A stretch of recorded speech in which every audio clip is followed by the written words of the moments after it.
Like, you should check them out on Facebook, Young Black Dems of Western New York. They are like all over everything.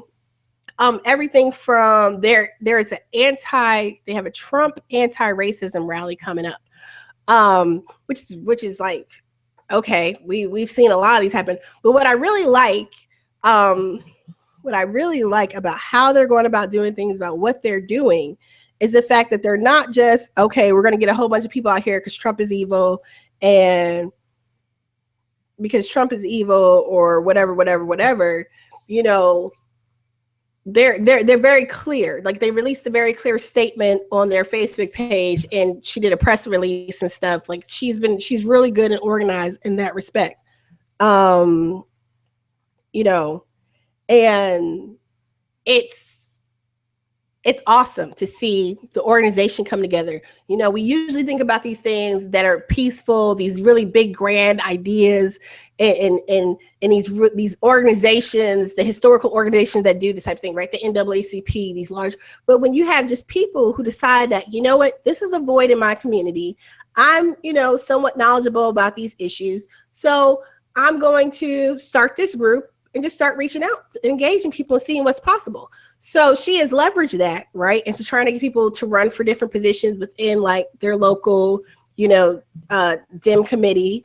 And it's been difficult though, because when you're talking about New York State, which is Hillary's home, right, her adopted home state, when you talk about even here in Georgia for some people, when you talk about the internal Democratic politics, this cycle, because of this notion that Bernie Sanders is not a real Democrat, right? So to be someone within these Dem committees, to be someone, when we were talking about this, like to be someone in these committees, to be someone who even holds a position, right? Like, there was a woman, she was telling me, who's a supporter, who is in one of these committee positions, and she's like the only Black woman elected official, like, to have this position. And like, they're threatening basically to remove her because she's a public Bernie supporter. And so like, people are really putting it on the line to say, yes, I support him. This political revolution means something to me. So at the end of the day, we have to be willing. We're saying like, well, why don't you endorse? Or why don't these people do this? We, you know, the people who aren't involved in some of these areas, we have to be willing to step up and have their backs. So we were talking, and I really liked what they were doing in terms of their Trump protests, right? Because she's saying basically their group is like, you know, we have to, so much for Chicago, you know, we have to take a stand because this is unacceptable. We were having a conversation about how, even though they're up north, Buffalo, New York, I mean, that's hop skip real close to Canada, way north.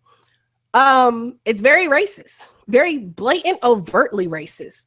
I don't know, you guys might have seen, there's a viral video about a year or two ago, Buffalo, Cheektowaga, right outside Buffalo.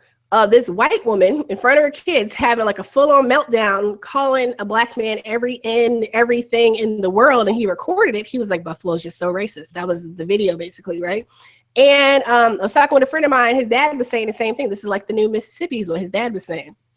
And I've had similar experiences up north, right? So it's like, I would joke when I lived in Chicago after law school, for example, I'd be like, it's like down south, but up north. Really, it's actually worse, you know, because we're taught to expect this type of stuff down south.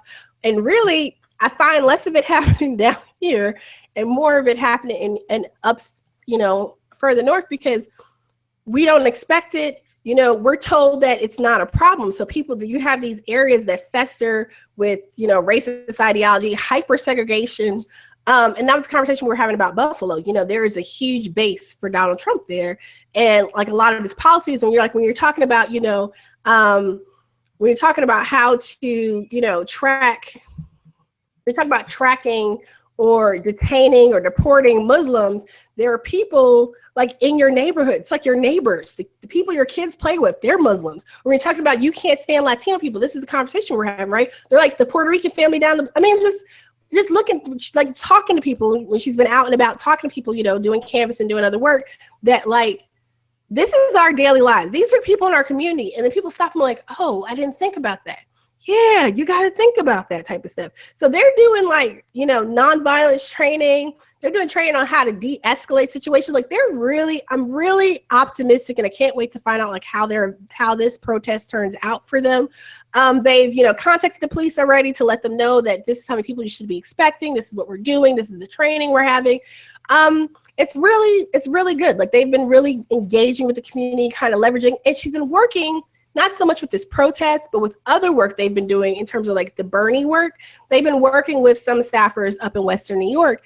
And this is what I've been talking about, how the campaign really needs to leverage the community grassroots support to really reach that broader audience. So hopefully it will pay off in that area. And that's starting to happen. Another group that's really like going around in New York is Black Rock for Bernie. That's Rochester, New York. They've been just getting out there and doing a lot of stuff too. So and the campaign has like kind of like tapped into them. So it's not just the campaign using these groups. It's also these groups using that access through the campaign to leverage the needs, issues, and opportunity for our community, like leveraging this into something better. And that's how I've always seen this movement is, how can we leverage this national movement for change into opportunity at the local level? What can we start doing?